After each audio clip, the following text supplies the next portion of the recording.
Messenger வேலை, அப்புறம் கடைசியில் ஸ்ட்ரைக் ஆச்சு. ஸ்ட்ரைக் ஆன உடனே டிரைவிங் வேலை டிரைவிங் பழகினேன். அதுலேருந்து அப்படியே கண்டினியூவாக கம்பெனிலே எல்லா வேலையிலையும் எனக்கு இது கொடுத்துருந்தாங்க. எனக்கு படிப்பு கம்மியாக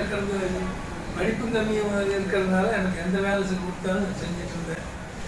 தகுதியான வேலையை கொடுத்தாங்க, தகுதியான வேலைக்கு செஞ்சு நான் கடைசி வரைக்கும் 2000 வரைக்கும் ரிட்டையர்ட் ஆகிற வரைக்கும் வேலை செஞ்சேன். எனக்கு 79 வயசு ஆச்சு.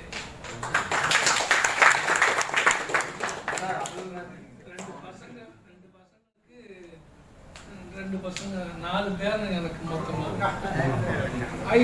ஒருத்தர் ஐடி கம்பெனியில் இருக்கிற, ஒருத்தர் LNDயில் இருக்கிறான். ஃபேமிலியோடு இருக்கிறாங்க. எனக்கு பிஸ்னஸ் மட்டும் போன